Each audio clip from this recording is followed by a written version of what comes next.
அனைவருக்கும் அன்பான வணக்கங்கள். இது மகாபெரியவா ஆன்மீகம் யூடியூப் சேனல். 14/9/2025 ஆவணி மாதத்தின் 29ஆம் நாள் ஆவணி மாதத்து கடைசி ஞாயிற்றுக்கிழமை. ஆவணி மாதத்து ஞாயிற்றுக்கிழமையில சூரிய வழிபாடு செஞ்சோம் அப்படின்னா சூரியனின் பரிபூரணமான அருளால நல்ல வேலை, நல்ல மன வாழ்க்கை, நிம்மதியான குடும்ப வாழ்க்கை நிச்சயமாக அமையும். இந்த நாளில் செய்ய வேண்டிய ஒரு எளிமையான சூட்சம பரிகாரத்தை தான் முதல்ல இந்த பதிவில் பார்க்க இருக்கிறோம். ஒரு சிறிய கதை சொல்கிறேன். அந்த கதையை நான் எதற்காக சொன்னேன் அப்படிங்கிறதையும் நான் உங்களுக்கு இந்த பதிவில் சொல்ல இருக்கிறேன். அன்பு கூர்ந்து இந்த பதிவை கொஞ்சம் ஸ்கிப் பண்ணாமல் கேளுங்க. ஒரு அரக்கன் காளி தேவியோட தீவிரமான பக்தன்.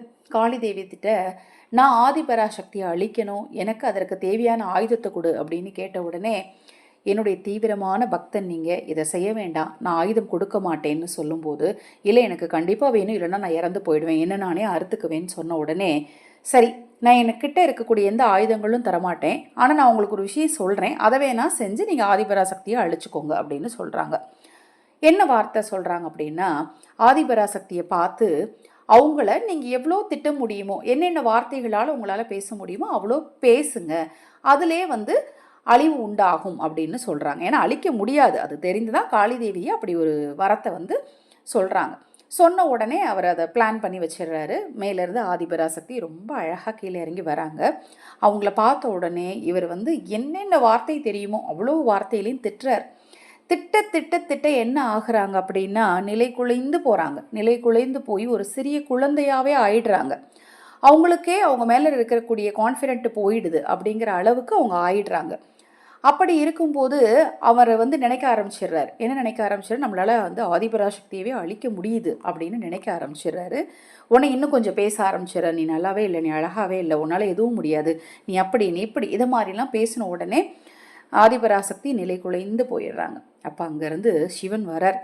சிவன் வந்த உடனே ஒரே ஒரு வார்த்தை தான் சொல்கிறார், என்னில் நீ பாதி, நான் சிவத்தோட பாதி தான் இந்த சக்தி. அப்படி இருக்கும்போது அவன் பேசுகிற வார்த்தையை கேட்டு நீ நிலைக்குலைய தேவையில்லை அப்படின்னு சொல்கிறார். அந்த நிலைக்குலைய தேவையில்லைங்கிற வார்த்தைக்கு முன்னாடி எண்ணில் நீ பாதி, நீதான் சக்தி, நீதான் பரம்பொருள்னு சொன்ன உடனேயே ஆதிபராசக்தி பிரம்மமாக விஸ்வரூபம் எடுத்துடுறாங்க.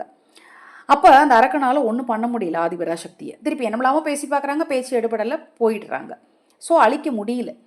முதல்ல ஆனால் அழிக்கிறதுக்கு அவங்க பயன்படுத்திய ஆயுதம் என்ன அப்படின்னு பார்த்தீங்கன்னா பேச்சு. அதாவது இவங்களை என்னமாவது பேசி அழிச்சிடணும் அப்படிங்கிறதுக்காக வாயில் வந்த வார்த்தைகள் எல்லாம் பேசுகிறாரு.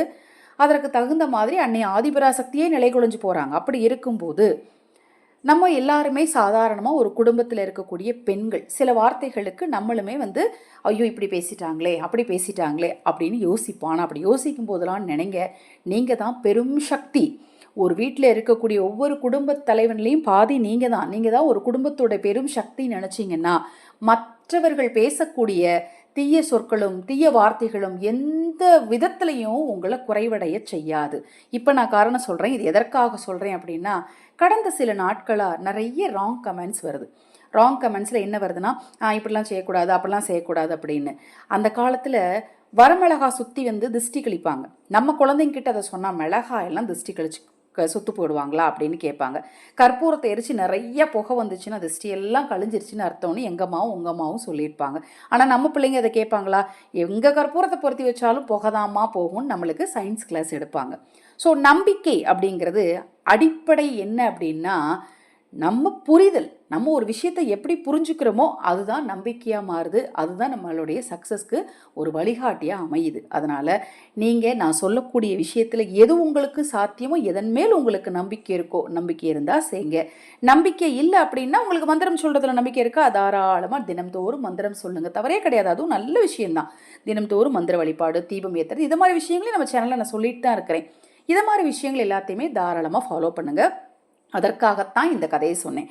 நீங்கள் உங்களுடைய பொன்னான நேரத்தை எனக்கு ஒரு ராங் கமெண்ட் டைப் பண்ணி என்ன நீங்கள் திட்டுறதுனாலையோ, எனக்கு நீங்கள் ஒரு கமெண்ட் பண்ணுறதுனாலையோ துளி அளவும் நான் குறைந்து விட போவதில்லை. அதை நான் ரிமூவ் பண்ணிட்டு போயிட்டே இருப்பேன். என்னுடைய அடுத்த வேலையை பார்த்துட்டே இருப்பேன். அதுக்கு தான் இப்போ நான் சொன்ன கதை ஒரு உதாரணம். சரி, இந்த ஞாயிற்றுக்கிழமையில் நீங்கள் செய்ய வேண்டிய ஒரு எளிமையான சூட்சமம் என்ன அப்படின்னு பார்த்தீங்கன்னா, ஞாயிற்றுக்கிழமையில் பச்சரிசி ஒரு கை எடுங்க, வெல்லம் ஒரு கை எடுங்க, ரெண்டையும் ஒன்றா மிக்சியில் குறன்னு அரைச்சிக்கணுங்க. எறும்புகளுக்கு உணவளிக்கணும். அதுவும் எப்போ? காலங்காத்தால செய்யணும். காலங்காத்தால நீங்கள் செய்யும்போது அதை சூரிய பகவான் பார்க்கும்போது உங்கள் கர்ம வினை தீரும், எப்பேற்பட்ட கடனும் தீர்வதற்கான வாய்ப்புகளும் சூழலும் உங்களுக்கு உண்டாகும். கடவுள் கடன் அடைக்கிறதுக்கு உங்களுக்கு பணத்தை கொடுத்து விட மாட்டார், வாய்ப்புகளையும் சூழ்நிலைகளையும் ஏற்படுத்தி கொடுப்பார். அதை நீங்க சரியான முறையில் பயன்படுத்திக்கிட்டீங்க அப்படின்னா ₹1 இல்லைங்க, 1 கோடி கடன் இருந்தாலும் நிச்சயமா நம்பிக்கையோடு நம்ம முயற்சியோட வழிபாட்டையும் செஞ்சோன்னா அடைக்க முடியும்.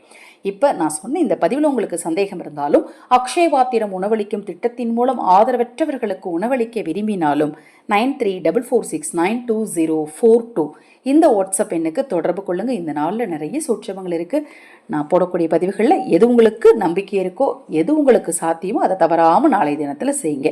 அனைவருக்கும் எனது அன்பு வணக்கங்களை கூறி இந்த பதிவினை நிறைவு செய்து கொள்கிறேன். ஹரஹர சங்கர ஜெய ஜெயசங்கர, ஹரஹர சங்கர ஜெய ஜெயசங்கர. மகாபெரிவா திருவடிப்பாதம் சரணம் சரணம். நல்லதே நடக்கட்டும்.